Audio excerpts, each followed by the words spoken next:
After the publication of pictures of the fresh graves of Wagner private military company soldiers at the Krasnodar cemetery, Vitaly Votanovsky, the author of the Titushki in Krasnodar Telegram channel, received a call on behalf of the funeral service staff and offered to buy a place in the cemetery. After the publication, he received a phone call from unknown people who introduced themselves as employees of a funeral home. They offered him to buy a place in the cemetery at a discount and available within the next 2 years. As a gift, they would process Vitaly's photos for the monument for free. When Vitaly said that he didn't have plans to die anytime soon, the callers presented him with arguments to the opposite. From the publication on the website 7x7 Horizontal Russia.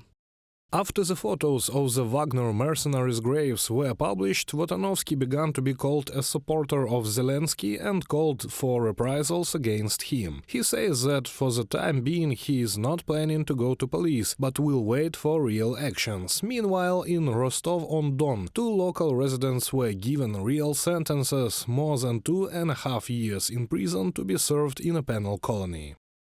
According to the official version, the convicts set fire to a car in July 2022. The car was completely destroyed. The damage exceeded 700,000 rubles, according to the prosecutor's office. Under the article "Deliberate Destruction of Other People's Property," Denisov and Kuznetsova were threatened with up to 5 years in prison. From the publication of Caucasus Realities.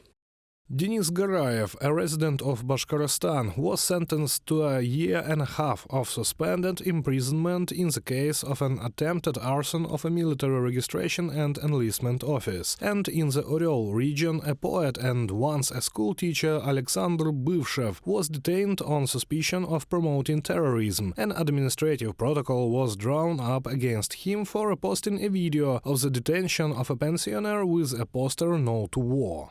Russian authorities have been persecuting him since 2014 for publishing pro-Ukrainian poetry. 6 criminal cases were initiated against him. After Russia's full-scale invasion of Ukraine, he was fined for discrediting the army and subjected to administrative arrest for inciting hatred or enmity. From the publication of Current Time. Meanwhile, Ivan Luzin, a former employee of Alexei Navalny's headquarters in Kaliningrad, has returned to Russia for an anti-war campaign. He plans to send letters to Vladimir Putin on behalf of the Russians, demanding peace talks and an end to the war in Ukraine. Reported by Sergei Kulas, Victoria Sinko, UATV News.